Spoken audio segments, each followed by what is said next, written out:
एकविरा आईचा उदो उदो आणि नवरात्री म्हणजेच आलेली आहे. तुम्ही बघताय ब्लॉग, तो नवरात्रीचा पहिला दिवस आहे. बोलते सर आगमन आहे. दमलोय कारण की आल्याला तुम्हाला दाखवतो मी काय करत होतो. कधीच उल्हासनगरला फेऱ्या मारल्या. कालचं आमंत्रण एवढं दमलोय ना सर्व.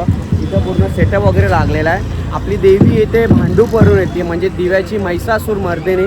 आणि नक्कीच तुम्हाला बघायला भेटेल कसं आगमन असणार आहे, काय काय गोष्टी होणार आहे, सर्व तुम्हाला बघायला भेटणार. ते चला आता मी तुम्हाला दाखवतो. अजून टेम्पो वगैरे आलेले नाही आहेत, पण सर्व डायरेक्ट मी काही तामझाम तुम्हाला दाखवत नाही आहे. त्याच्यानंतर कसं होणार आहे सर्व आगमन, भव्य दिव्य होणार आहे. जेवढं आमचा पहिल्यांदा वर्ष का आम्ही काहीतरी युनिक करायला ट्राय करतो आहे. कारण की आमची देवी दरवर्षी पहिला दिवस असतो ना जेव्हा आपण नवरात्रीचा तेव्हा येते, पण यावर्षी आपण आगमन करतो आहे संध्याकाळी. नेहमी सकाळी असते, पण यावेळी एक दिवस अगोदर करतो आहे. सो आता आपण निघतो आहे इकडून. आपल्या इथं देवी आल्यानंतर वेदांत वगैरेला कॉल केलेला, ते पोचलेले आहेत. तर ते आले की आपण ब्लॉगमध्ये कंटिन्यू.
देवी झाली विराजमान आणि घाईघाईत केलेलं डेकोरेशन, आमच्या पोरांची मेहनत बघा, पण मस्त केलं आम्ही.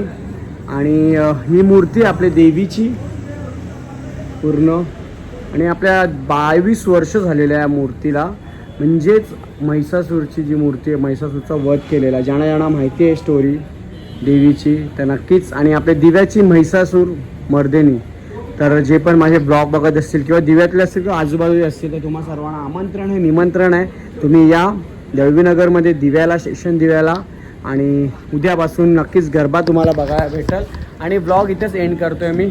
बाय, गुड नाईट, जय माता दी, राधे राधे.